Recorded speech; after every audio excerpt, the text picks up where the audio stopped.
Abrana na yiri kwaba akasa no makasa French mbobie na no awoboajo asana na ho febia wani bono so awira tete wo kwani ne bani na sene ne ba ejo no bi no anta bi eja wo mu anamidi asem asa chiri na no pa no asem eja wo mu asoma biaba.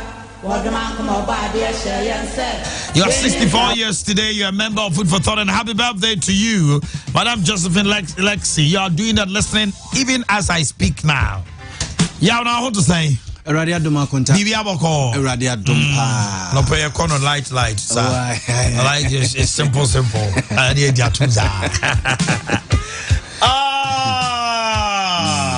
If you've just joined us, this is 93.3 Kumasi, 92.9 Accra. Oh yes. And then my beautiful daughter Nanefia Chewan Shraba, Honorable Ayiribi Manso Kwabinaso Assemblyman. Today is your daughter's birthday. Okay, enough of that. And no, Sema who do bebre ne Pae Mu Eko Pae Mu nyina se. Yaw Kessben. Brasha bejani ana owo asin off. De ko Pae Mu ni se High Court, Cape Coast High Court akase. One to me enyina. Na abaye toma no no ekwan ya ofa so. According to the Koma Electoral Commission, etia Ghana mra. Yaw. Papa no kwa kochiro ni din na Electoral Commission agina tum no. Emra no kire se krata no yebusa o say. Do you owe allegiance? Or you are a citizen of any other country? And you swear on oath. On oath. Oya day, who swear on oath. And you say, Ubi wano ansema obekano on the basis of say, asema wokano oka because ube jina ho dinsi. Timra otro krata no de koye no. Court no kire say na onye ne home free Canada. So no apply. Until November 26th, onya krate dia dance se watchene ho. Na so mra o di ni din kuma Electoral Commission de. Na bibia dia dance se odaso ekuta dual citizenship. Na just adana na ye to aba na onye no e Ghana ni. Adana na ye to aba no. Ye adana ye to aba no ade. No e Ghana ni. Na no enkyere se wo ye Ghana ada wo di udin kuma Electoral Commission no. Krata na da horo na ye se ebusa o se ukuta dual citizenship na se wunkuta. Eti hono we no ye perjury. Sa no mo ka no. Ba ma me ni lawyer Maliba to twinkomo Abraham Maliba. Okay. Lawyer Maliba me mo achimba Kessben 92.9 Accra 93.3 Kumasi. Meje mo so e say. Ye ho ye na so want to say. Ye ho ye pa. Okay. Lawyer Maliba and some be to dwai. Eye NDC amanyoko mobonyo sokra. Edi kan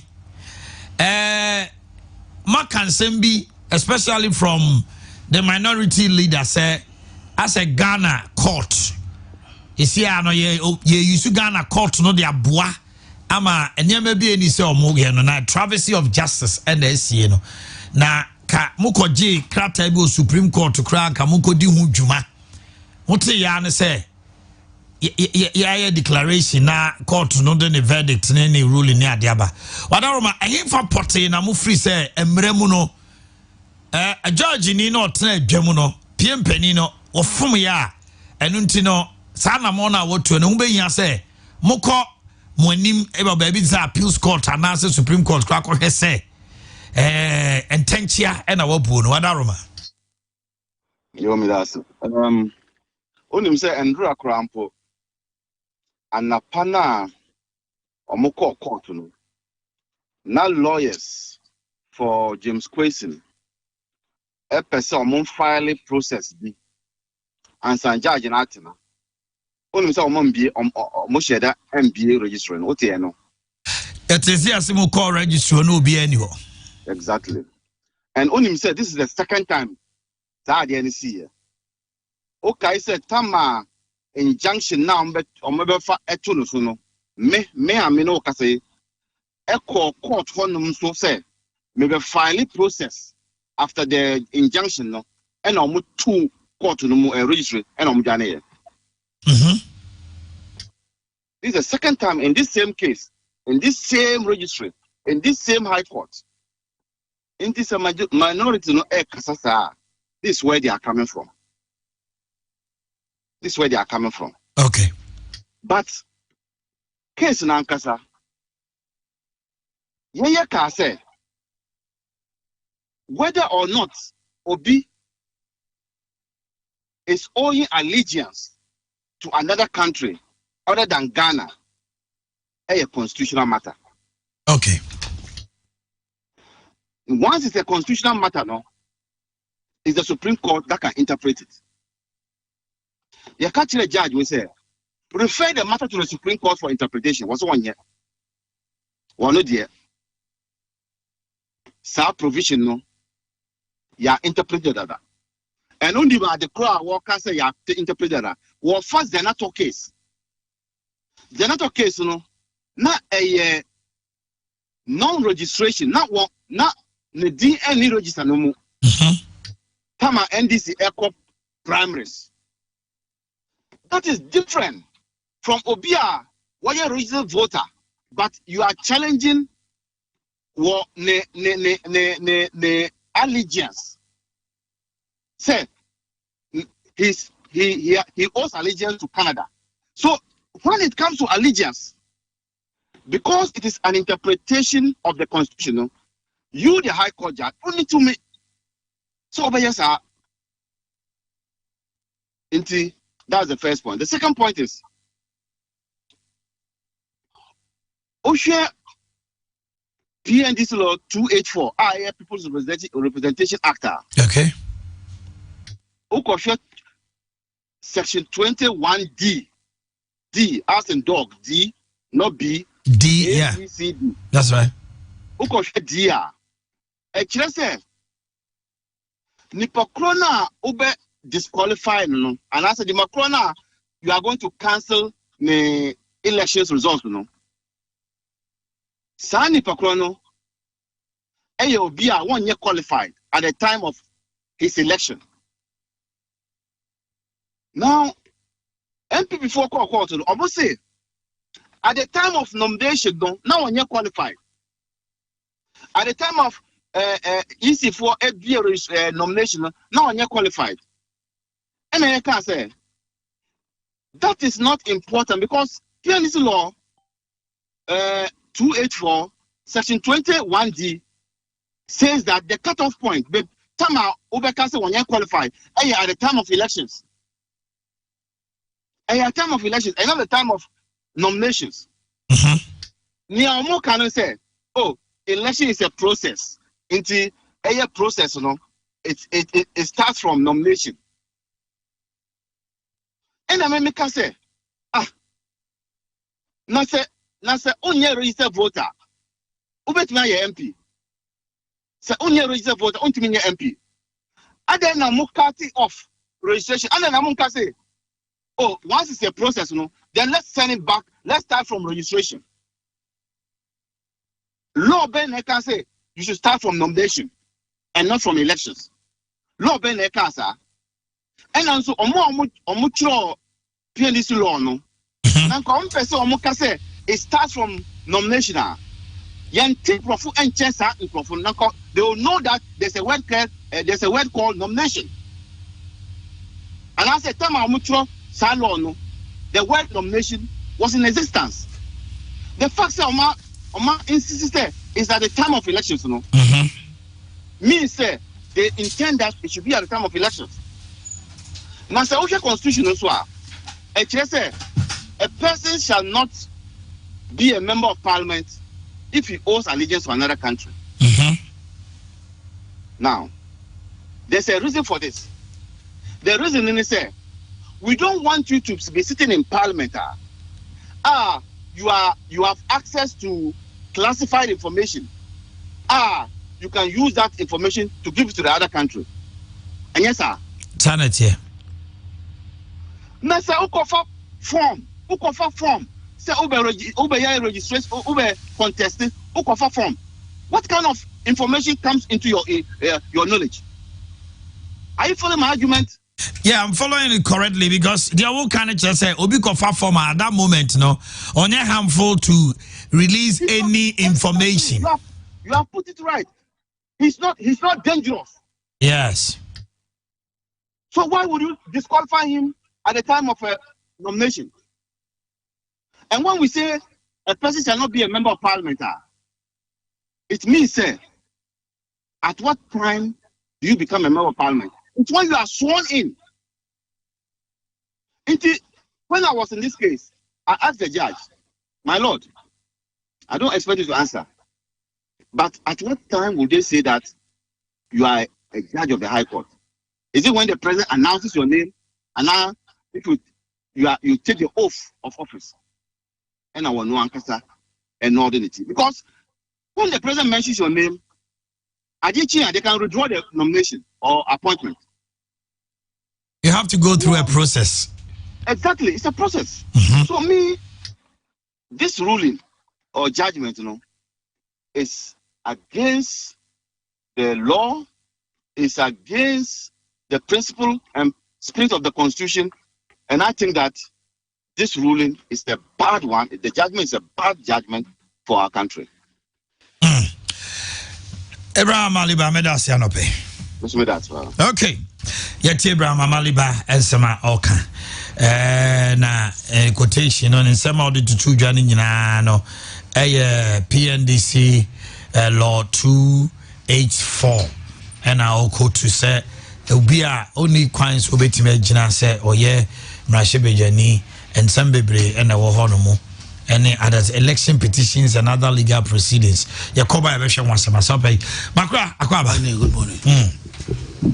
Cecia, questions bebre in Crofobusa. Nah, and a lot of questions were asked. People asked me a lot of questions. Okay. But quickly, let's go and look at certain statistics. Yatuaba by elections in the 1992 Constitution. Yatuba elections 30. In the Fourth Republic from 1993 to date. Out of the 30, NPP are winning 15. NDC are winning 13. CPP 1. Independent candidate 1. Now, it does not follow suit to say incumbent are buying and a debut are winning. Because Osha first parliament 93 to 96 are MPP and co-parliament. At all the by-elections, New Adubiasi, Wenchi East, Tano South, Navrongo Central, and Honkwana independent candidate to winning. They are coming in a command. But when you come to 97 to 2000, MPP come Rashibe Jofia, Lambushi, NDC and Neo Power mu winning. But Blekuma Central, because MPP winning, by-election almost are winning. Yeah, what did the American say? It depends on whether that area is a stronghold of a party or otherwise. Kumau Obakaya 2002, President Kufuor was in power. We went for by-elections. Bimbila, MPP won. Wulensi, 2003, MPP won. Navrongo Central, MPP won. Gomwa, MPP won. And from 2001 to 2004, all the by-elections, Amenfi West, Upper Dencha, MPP won. Okay? 2005, 2008, as I say, that brought the entrance of Muntaka. 2005, up to date. Ododio Susu, Nilante Vanderpoy. Yeah. Offensive South, MPP winning, but Tamale Central, MPP was in power, yet NDC won. Fomena, NPP won. And then Kranza, MPP. Third, 2009 to 2012. Look at this. Obakai Triponi. Yeah, Triponi. Very, very fatal. Drapa, NDC. But NDC was in power. But the Tiwa, one MPP coach Dieka Crow. Obakai. MPP won the seat, though NDC was in power. Yeah. The 7th Parliament, which is 2013 to 2016, Akatsi South. NDC won. Buem, NDC. Kumbungu, it was a shock. CPP. Ewene. Talensi NDC. Ubeka Talensi. Amenfi West. NDC. Ewene. Ebuakwa North. There was a by-election. MPP was the holder. David Dankwedu. Yes. Okay. Almost our winning. And Abetifi MPP so yeah they winning. From 2017 up to date, only one. I also West Bugon. Okay, MPP winning. It is a John Bark organizing we are. Seat in the NPP seat and NDC BG.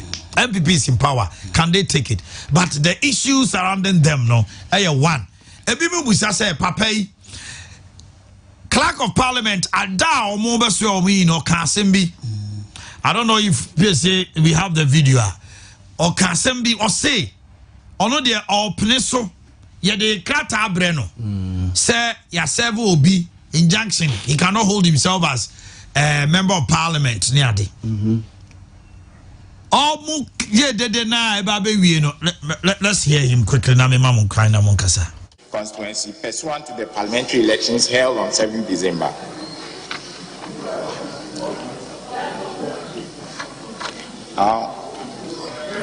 This application,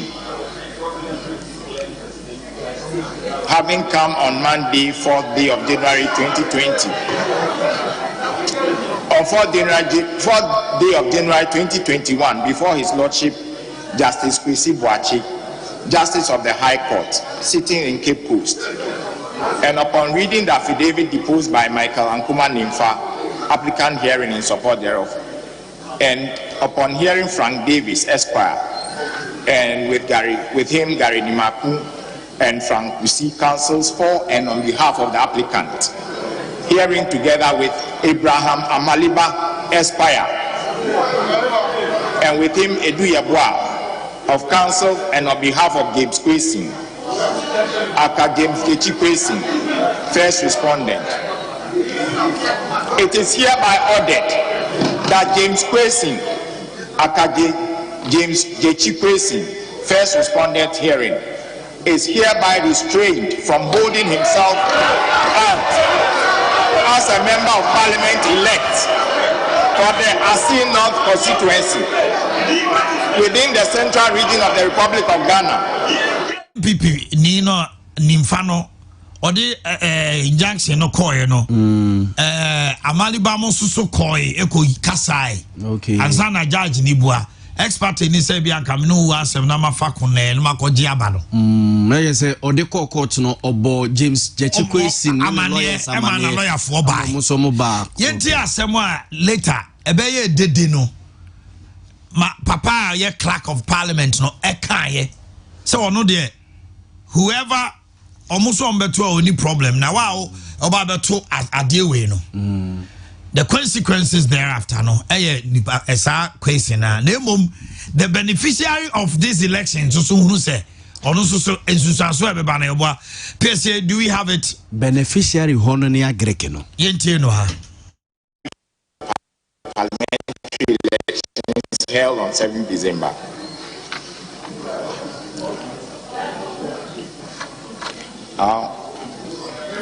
This application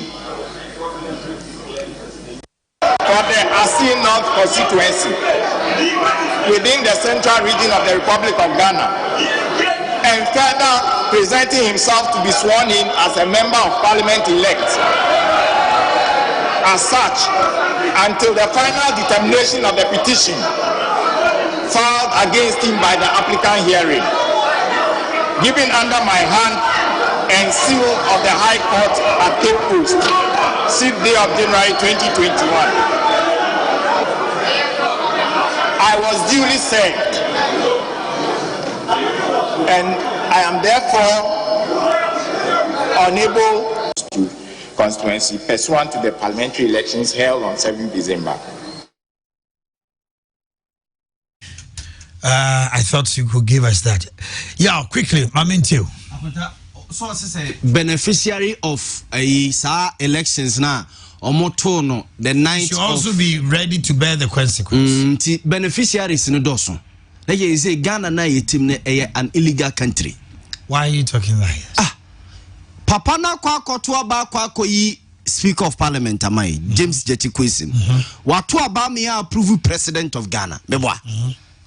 Ghana no full of illegalities. Sana wo de wadwene su na. Sana tie because senior papa no kai clerk of parliament ka say say one na benefit.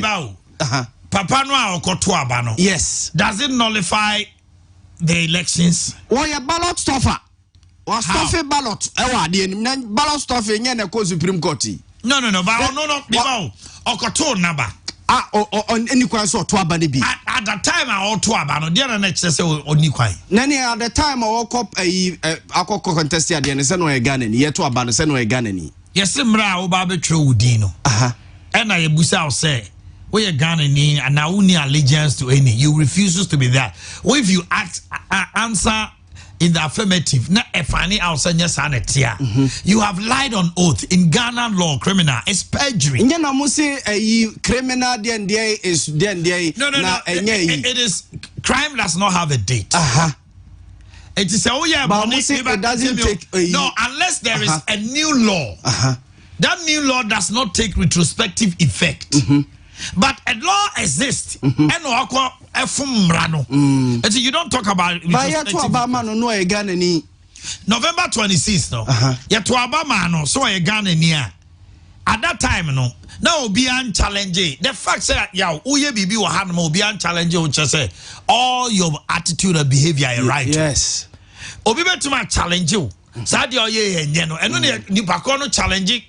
Assembly no copy Supreme Court timi kase eno ntira o mampani jo mama odi ni electoral commission here no so nka Ghana fo nya nim say waye ato aba wie but o challenge certain things we say nya na Supreme Court ka say the oye no kama kufu ado nto aso na na da kufu ado ko challenge electoral commission over 2016 but to aba no wie no wo Ghana ni ana unim say body problem bi o papa ne say beneficiaries of ade na papa ne ba be ye no judge already all kind of them say okay just said there are consequences what they are about them say the omo ye no say ya serve na say also chinchina obey ya only problem name who ni say there are consequences with respect to that contempt no I bet me abano because omo charge say to only the consequences ni bi ne dey what to obey the consequences bi ne say see no papa no ya court na ruling on the substantive case say on to me holding one nullify the elections and they also dey sika kwa and they say adanchen the sika be no dey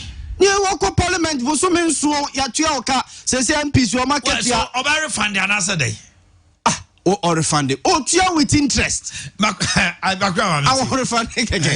Say your time. Rule of law, the lawyer for no and Ramity, Binuma, Otimu say, I saw be a no, be on the size. That's right. We didn't dear far, we didn't dear far. Now until Sebia, minority and this for the Quacoya Piono. Member Assembly Kufo, or Modesty Capital near Assembly Kumemo Mutin Quapa, and Ramadan Yanchi. Na me bo mamba so se o makwan asese o muntua o munya ene kwanfo o ne nanam so o mu say it's an opportune time na me na hira o mu ade na me na hira Assembly Kufo nti wa Assembly ku nananom ne o manfo am ho o mu hunu we say momom pa say a good omen e bi ndisi kura nko ya appeal na by election ne be koso because mu ye yo mu ani especially parliament where 137 and don't forget Assembly Kufo a send off omoto skirt and blouse. President Kufo we need President Mahama. Our election 2020. So her results na ba every honwa. President Kufo enya 16,067, which is 50.81%. President Mahama enya 15,014, so 47.48%. She also tell you say the election is close. And I'm say omutia ye. The amana omutia ye say. And this if you saw me yes, very close. And this if you saw me and MPP so feel so many power. This and another we need presidential election no also MPC Tineka home. This NDC Koya Pia no man Koya dia. Nas NDC nya candidate for Azumi. The Assembly Kufo wow be Puntu Juma no betwa. At this time to the Siano MPP for the Puntu Juma ko dada o mo agi vote. And run empire me bo an say NDC for. And now the nyanse wa ma Puntu ni ato aba ma. Media kwamajana me. MP aba yetwe. Yebenya Puntu ntini eto. Zenyame ayadom. Na se bi o man Koya Pia. na omo ko yi candidates for frontness omo de ko hye so a ebuntio na aba and media nra na tese me da ho nyina na me envy wo mo a unya ne ke manso baby wa manso na me envy wo mo a and media ahine emra asem ne de ye nyama lawyer for na me ba cho politicians say nra me ho comment bi on social media sometimes omo ya lawyer for a omo ko school a omo na de also de ne die ma bench no ene ba na omo teso no say omo ko impini omo aho to politics fine, they can have their political lenses and spectacles, but uko implicate omo ado omo ko fra from no sema ebe ko atia omo a me de me fi say boso me nso de match asem na che the technicalities be won bia mo ya lawyer for am yo nim de o say nka mo ye NDC so omo be call for appeal. Parliamentary elections, the highest you can go on appeal, appeals court. Supreme Court doesn't come in here. Media Matias, Chama of Swampofo, and Alessabefiano. Almost your Mukrano say a 20 now, Bessenia, wing cap you be here. About on so I could say a break for Momonia son and Kunjo Bamonche. Boamaso say Papa no so tia salaries a diamond now with interest. Take it into consideration. Rebecca Crown no Okoja allowance no yan to man kwesi ontua papa ne fa interest count because minority crowd almost say Rebecca Crown so find criminal aspect in so yam come round no so court no this account so a filing wa appeal to court no CID so many investigation. When we come back we'll look at all that. Stay with us.